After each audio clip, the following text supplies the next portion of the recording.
forum will examine the history of the Jewish exodus to Cuba before the 1959 revolution, as well as the experience of Jews in Cuba and the resettlement here in Miami after the revolution. The event really served as a prelude to a keynote lecture by Dr. Scott Miller at the Jewish Museum in Miami Beach next Sunday at 2 p.m. as part of the LAC Jewish Studies, Latin American Jewry Initiative of FIU. I think we have a flyer outside in one of the tables. The topic of Dr. Miller's lecture is very relevant to our topic today, which is the MS St. Louis, the infamous German ship with 1937 Jewish refugees that arrived in Cuba in Havana Harbor in 1939, but was never allowed to disembark. Today's forum on multiple diasporas gathers several prominent experts on the Cuban Jewish diaspora. Our first presenter will be Dr. Margarita Bejarano, Professor Emeritus of Spanish and Latin American Studies at the Hebrew University of Jerusalem. And her topic will be the Jewish community in Cuba before the 1959 revolution. Dr. Bejarano is one of the leading experts, I would say, in the world on the topic of the Jewish diaspora, and is the author of several works on Cuban Jews, including La Comunidad Hebrea de Cuba, La Memoria y Historia, the Hebrew community in Cuba, Memory and History. Next, we'll listen to Dr. Ruth Behar, the Victor Haim Pereira Collegiate Professor of Anthropology at the University of Michigan. And Dr. Behar will speak mostly about the Jewish community in Cuba after the revolution. She's the author of the book An Island Called Home, Returning to Jewish Cuba, published in 2007, and also is the director of the documentary Adiós Querida, Goodbye Dear Sweet Love, from 2012, which was screened in the same room at 1 p.m., so you're welcome to stay after this forum is over. Our third speaker will be Professor Caroline Beringer Lopez, an associate professor at the University of Miami Law School. She will discuss the development of the Cuban Jewish community in Miami between 1959 and 1999. She's the also author of the well-regarded book Cuban Jewish Journeys, Searching for Identity, Home and History in Miami, which is actually on display outside, and you're welcome to purchase a copy if you're interested. Finally, we have Professor Marcos Kerber, an adjunct professor of finance here at FIU, who will do us a favor of commenting on the three presentations. Professor Kerber is past president and CEO of the Cuban Hebrew Congregation Temple Best Shabbos. Each speaker will have approximately 15 to 20 minutes for the presentation, and then we'll open it up for discussion. Hopefully we'll have about half an hour. So without further ado, I'd like to turn the microphone over to Dr. Margarita.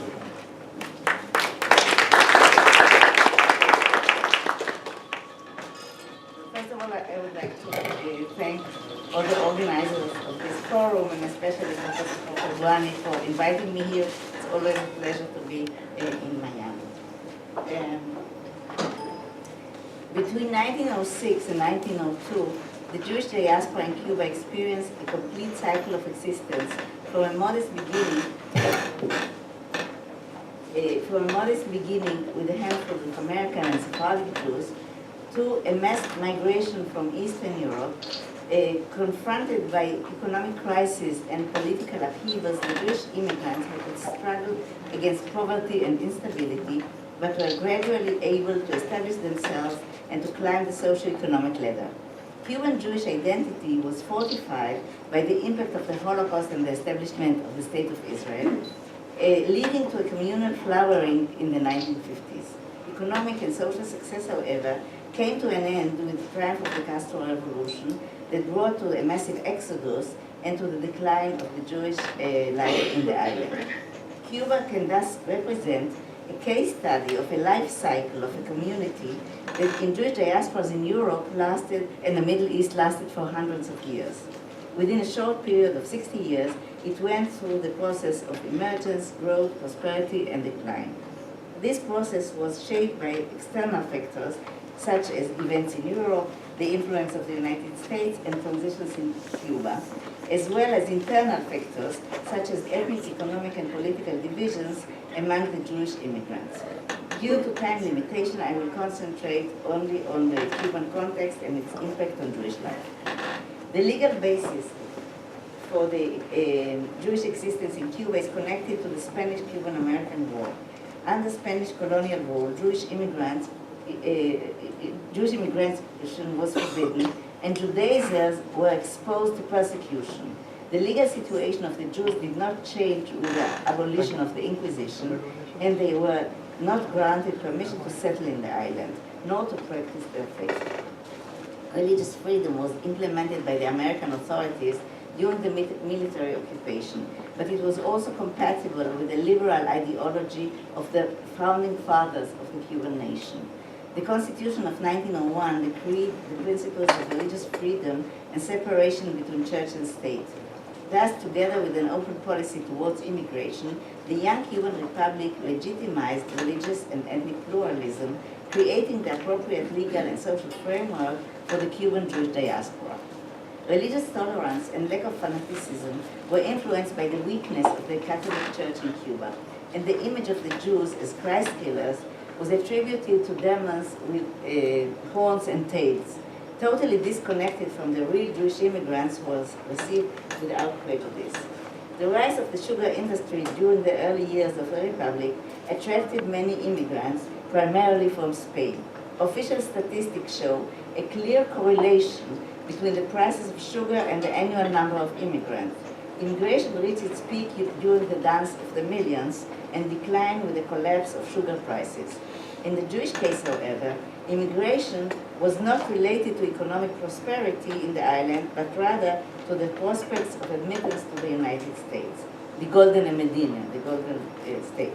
The Quota Act of 1921 and 1924 restricted immigration from the countries of origin, and the Jews came to regard Cuba, quote, as an unpleasant way station on the road from the hell of Europe to the heaven of America. Sandra Kaplan, editor of the Vida Habanera, estimated that 30,000 Jews entered Cuba in the 1920s, but only 12,000 remained. The American Consulate General in Havana regarded the immigrants from the Eastern Europe and the Middle East as potential illegal immigrants to this country, using Cuba as a back entrance. In memorandums to the State Department that were not devoid of anti-Semitism, they demanded to put pressure on the Cuban government in order to change its open door policy. The governments of Alfredo Zayas and Gerardo Machado agreed to collaborate in preventing contraband to the United States, but refused to amend their immigration laws.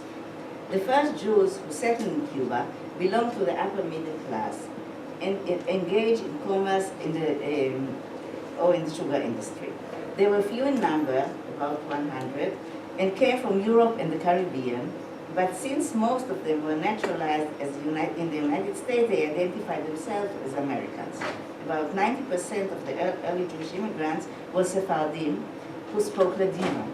Working as peddlers, they created chains of migration from their home communities in Turkey to Havana and the provincial towns, carrying on their shoulders merchandise that they sold on credit to the lower classes. The Ashkenazim who arrived in the 1920s became the dominant group. Unable to cope with the heat and physical work in the railroads and in the sugar industry, many preferred to become peddlers, leaving their imprint in the popular image of the Polaco selling ties in the streets of Havana. The majority, however, engaged in petty industry as owners or workers in small factories that produced shoes and garments. The development of the industry by the Jews corresponded with the policy of Gerardo Machado to increase the local production. In a newspaper interview in Yiddish that was published in New York, Machado invited the Jews to settle in Cuba and develop their interest in industry with the help of their relatives in the United States, promising them total equality. Many of the Jewish workers who came from Eastern Europe after the Bolshevik Revolution had a strong class conscience. They became pioneers in the organization of strikes in the shoes industry, disregarding the poverty of their employers, whose economic situation was often similar to their own. The political violence during the second term of Machado hit also the Jews, who often misinterpreted it as anti-Semitism. Murder of innocent victims, arbitrary imprisonment, or limits on the rights of assembling were part of everyday reality, and religious practice was no exception. Jewish communists were persecuted not because of anti-Semitism, but as part of Machado's policy towards labor. 5 Jewish communists were killed by the police, and many others were sent to exile. Some of them went to Russia and later were purged by Stalin. The only communist leader who managed to return to Cuba was Fabio Gobart, who was one of the founders of the Cuban Communist Party and the central leader behind the scenes. In fact, he was the only Jewish communist of importance on a national level, becoming the ideologist of the party after the Castro Revolution. During the period of immigration, the Jews established the infrastructure of the social life based on immigrants' needs. The Jewish institutions provided religious, educational, and cultural services, offered assistance that facilitated economic integration, and protected the needy persons from becoming public charges. The first Jewish organization was the United Hebrew Congregation, founded by the Americans in 1906. It purchased the Jewish cemetery, provided religious services to its members, and charity to the less fortunate Jews. The Sephardim established Shevet Achim, a centralized communal organization that provided all the religious and social needs, with branches in the provincial towns. The organization of the Ashkenazi sector were created with the help of Jewish welfare agencies in the United States, the Joint, HIAS, and the Council of Jewish Women, that coped with the necessity to find a new home for the poor immigrants who were forced to leave Eastern Europe, but were no longer admitted to the United States. The objective of the American Jews was to help their co-religionists to strike roots in Cuba so that they would give up the mirage only 90 miles away.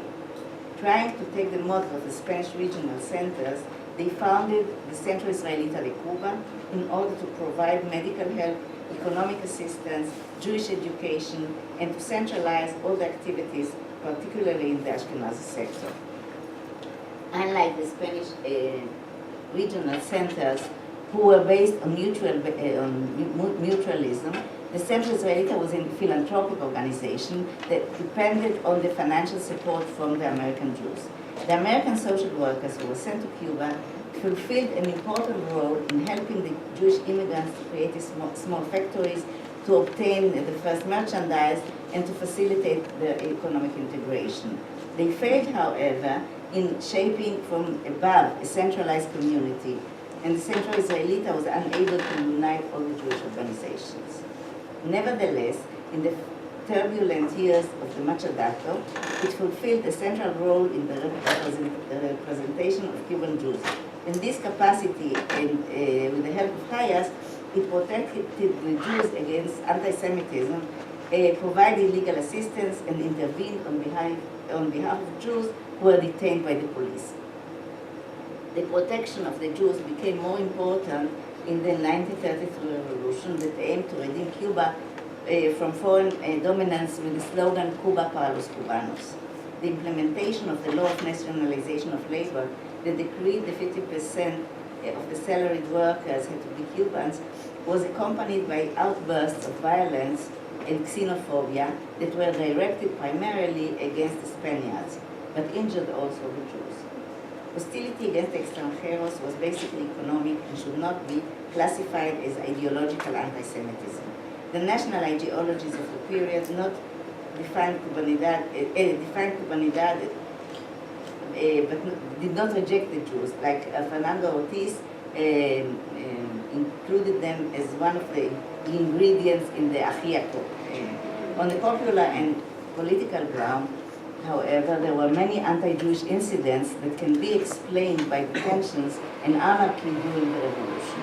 Several Jews were imprisoned for false accusations of terrorism. The closing of the Jewish shops during Yom Kippur was interpreted as a communist manifestation, and the army raided the synagogue. The law 50% decreed by the revolutionary government of Grau San Martin accelerated the process of deproletarialization among Cuban Jews.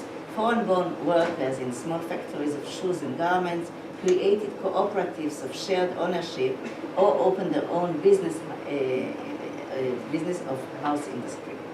The law hit primarily the poor Spanish immigrants who worked as wage earners, but it undermined the privileged position of the elite, the affluent merchants and great philanthropists of the Spanish colony, who considered themselves as aplatanados, assimilated. They started to use anti-Semitism as a strategy against their classification as extranjeros. The delegitimization of the Jews was a weapon for their own legitimization. Ramon Vasconcelos wrote that the removal of the Spaniards will not bring to the Cubanization, but to a Polakization. Anti-Semitism among Spanish merchants started as a competition between two minorities, struggling on the same economic space during the period of crisis. In the transition from made-by-measure garments to mass production, the old Spanish casas felt displaced from the commercial center of Old Havana by the Jewish immigrants, who produced cheap clothing and shoes with a small margin of profit. The hostility of the Spanish commercial class towards the Jews increased during the 1933 revolution, but it became a bitter and poisonous anti-Semitism due to the influence of Nazi Germany. The Nazi propaganda in Latin America used European colonies, primarily German, to diffuse their anti-Semitic doctrine. In the Cuban case, they found the best allies in the pro-nationalist Spaniards who founded a branch of the Falange Española in Cuba and supported Franco in his new crusade. José Ignacio Rivero, editor of the famous Diario de la Marina, represented the conservative Spanish values of religion, homeland, and family, and was an extreme opponent of communism. He published sympathizing articles on Mussolini and Hitler, and was an ardent admirer of Franco. Rivero's newspapers became a central instrument for the diffusion of anti-Semitism and represent the use of Spaniards by the Nazis as channels of propaganda to a Spanish-speaking audience. Public opinion in Cuba at that time was inspired more by the Spanish Republic than by the nationalists, who were seen as descendants of the reactionary forces that fought against Cuban independence. Liberal and left-wing intellectuals tended to defend the Jews as allies in a common anti-fascist cause that brought together the supporters of the Spanish Republic and the victims of Nazi Germany. Batista won the confidence of the Cuban Jews in two publicizing visits to Washington and Mexico, in which he appeared as the defender of the democratic forces. Anti-Semitism, however, increased tremendously during the preparation for the Constitutional Assembly. The main force behind the anti-Semitic campaign was the German Ministry of Propaganda that increased its activities in Cuba with the arrival of Jewish refugees from Germany and Austria. HAPAC, the Hamburg-America line that conducted transportation between Germany and Cuba, was taken by the Gestapo, and its office in Havana was forced to finance the local anti-Semitism campaign. The propaganda included tendentious information on the sale of forged passports and the expected voyage of the boat with 1,000 Jews. Now I will skip all the part of the refugees because I'm late,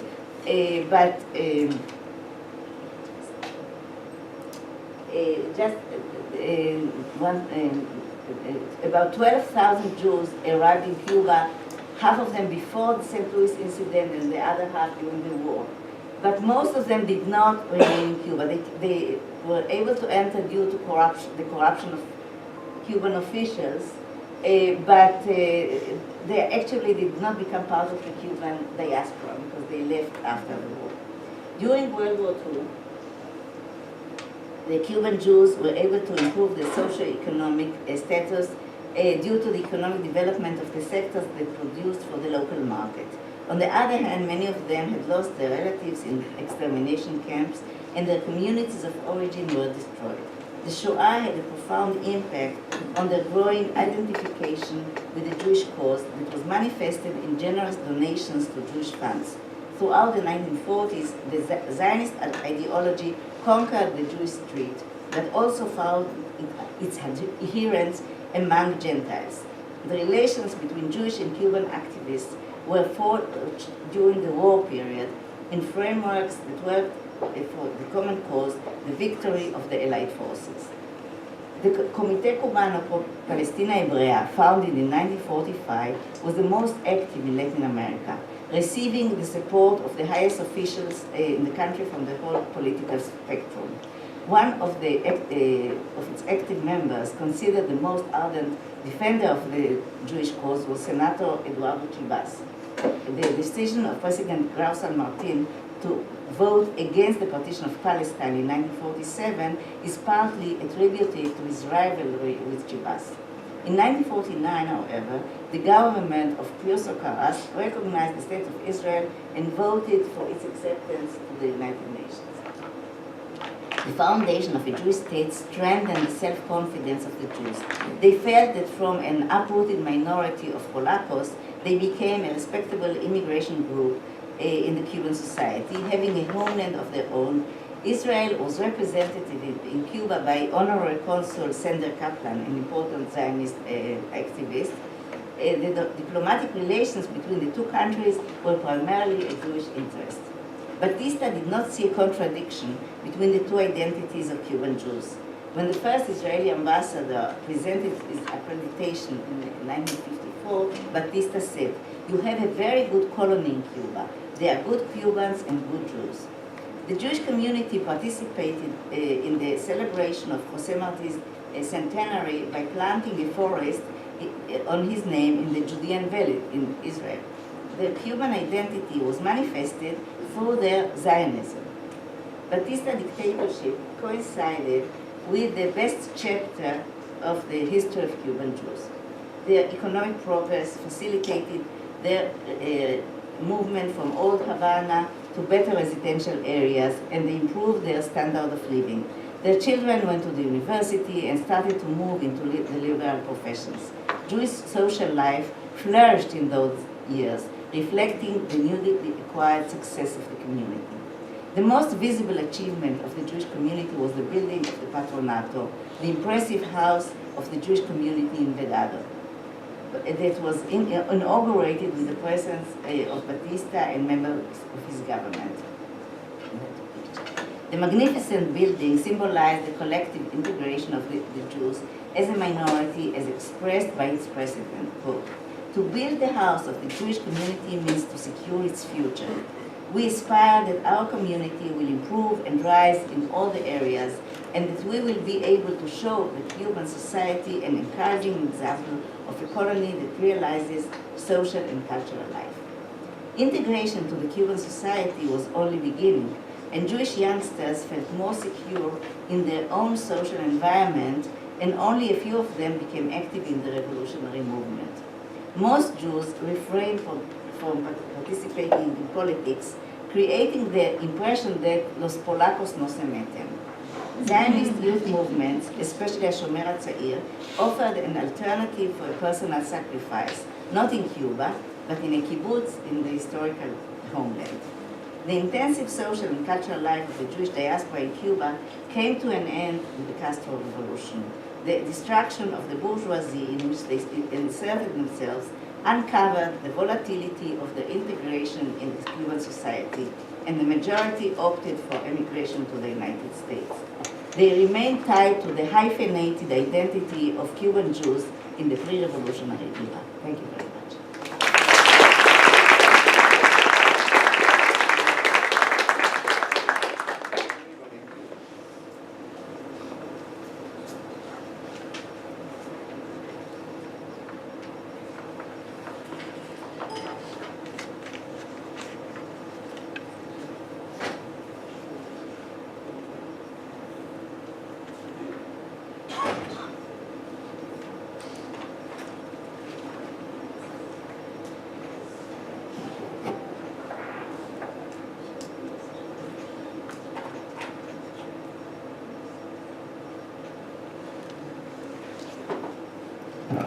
Well, I'd like to begin by thanking Professor Jorge Duani for the invitation and for organizing this panel today.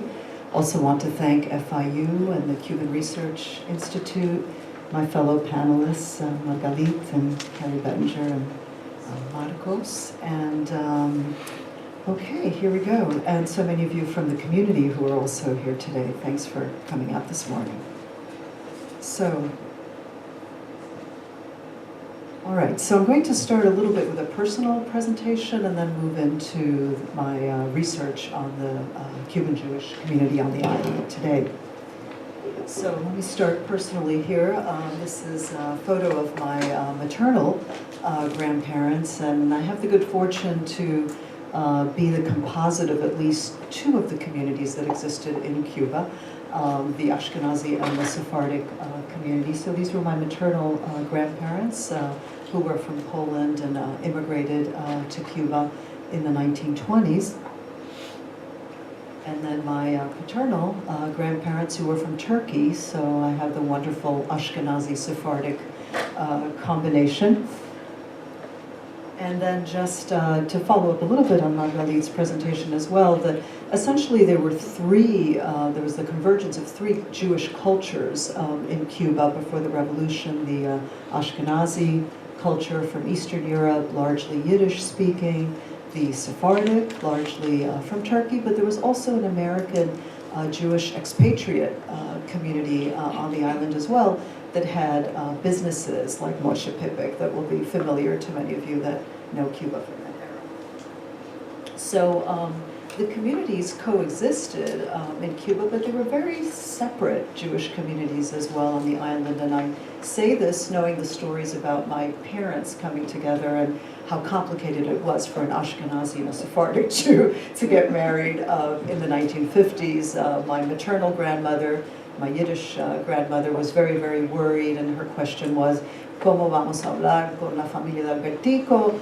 No hablan Yiddish, no hablan Yiddish. And so the idea that there were Jews who didn't speak Yiddish seemed very, very strange to people of Eastern European background at that time. And of course, from the Sephardic side, it was totally normal to speak Ladino, to speak the old Spanish, because that was a Jewish language for the Sephardic Jews. But fortunately, my parents were able to come together, as you see here, and create this convergence of cultures in 1956 in Cuba. And so I love this picture, and I'm sure many of you are familiar with these kinds of pictures from the 1950s, this kind of looking to the future kind of picture. And Margalit ended her presentation with the Jewish community in Cuba reaching its peak in the 1950s. So literally this community reaches its peak right on the eve of the revolution. And what makes this community for me so poignant, being a part of the community but also studying it as an anthropologist, is that the community reaches its peak just as the revolution is about to begin. That's when they build the Patronato, the Centro Sefaradi is finished literally as people are leaving in 1960, 1961. That's when they finished the Centro Sefaradi, which is on 17, calle 17 in Vedado. So they're finishing up these major projects. They're also expanding the room in the cemeteries in Guanabacoa because they're expecting that they're going to stay in Cuba forever. So that's part of what makes this community so poignant, is they were really planning to stay. They were really creating roots for themselves and had integrated by the 50s. And so here, just again to show you as an example of that integration, this wonderful ad for the Tropicana in Spanish, in Spanish and Yiddish. Right. Much more Spanish. And now again to sort of sum up. So this is my grandmother, my maternal grandmother from Poland, leaving Cuba in 1961. I also use this picture in my movie Dio Querida, and I think you can see just how distressed and sad she looks. And so the departure was so dramatic for this community. It was a sudden departure. Many left literally on the same day that their properties were expropriated by the Cuban government. The store was taken over by the government in the morning, and by the afternoon, people were leaving for Miami. So it was a very dramatic, sad departure for this community. And as Margalit said, the majority leave in this period in the early 60s. About 90% of this community of 15,000 leaves. And so now I'm going to go over, tell you a little bit about my story. So I leave as a little girl. I was 4.5. We spent a year in Israel, and then we migrated to New York. So I grew up in the Cuban Jewish community in New York, not in the community in Miami. So I'm just getting to know the community over the last few years because I grew up in a very, very different subculture. And so I started returning to Cuba in 1991. And initially, I was really interested in just reconnecting with this place where I was born, of which I really don't have any memories. And so here's a picture of me in front of the Patronato Synagogue as a little girl. And when I started going to Cuba, I initially just wanted to stand in the same places where I had stood as a child. So here you have me, same place. So trying to just literally go and be in those places again and see if I could recover some of these memories of this place where I had been a child. And so my initial kind of re-encounters in Cuba were very, very personal. I reconnected with this woman, Caro, who fortunately is still alive. She's 88 now, and she was my nanny when I was a little girl in Cuba. And it was a really amazing experience to reconnect with her, because she had kept all these memories of my family. She had all the pictures. This is my cousin Alma. So she had kept all these pictures of the family in the same box where she keeps the pictures of her children. She had all these pictures of my family. So it was a really incredible re-encounter with her. And here she's holding up these pictures of my great-grandparents, my maternal great-grandparents. So that was kind of my first bridge to Cuba. And back in those years when I started traveling very regularly, once a year or so, to Cuba, she always insisted on going with me to the airport when I was leaving and saying the last goodbye the same way she had said the goodbye when I was 4 years old. So we kept reenacting this departure and return in this very, very dramatic and poetic way. Then I subsequently produced a book called Bridges to Cuba, Puentes a Cuba. This was really my first project with regard to Cuba, where I brought together the stories and voices of Cubans on the island and Cubans outside of the island, scholars and writers and artists. And a friend of mine, Rolando Esteves, made this drawing for me, un dibujo para reflejar, and he tried to show my being betwixt and between, being both American and Cuban, with an image there of Chango, and then on the other side, since I live in Michigan, this little snowman and the pine tree on the other side. And so I became very involved with Ediciones Vigía. This is a group of people in Matanzas that make handmade books, and this return to Cuba for me was so dramatic and emotional that before I really got into doing anthropology in Cuba, I was writing poetry. That was really where I started with my reconnection. I got involved with this group and I was writing poems in English, and they said, well, you're going to have to translate them into Spanish because we want to read these poems. So then I started creating Spanish versions of these poems. Just quickly flip through. So these are some of the books. And I was the first Cuban American to be published by this small group that makes handmade books, Poemas que vuelven a Cuba. And then another book called Everything I Kept, Todo lo que guardé, which has a suitcase on the front, as you see there. And the artist, in order to make this suitcase for this book, needed Velcro. And you couldn't get a roll of Velcro in Cuba, so I had to send the Velcro over for him to be able to make the suitcase, which you see here. And it opens up, and inside it has a picture of me and a picture of Dulce Maria Loinas, a Cuban poet that had a big impact on me. And then my parents honeymooned in Varadero Beach, which is near Matanzas, and they gathered sand from Varadero and used it on the inside of the suitcase.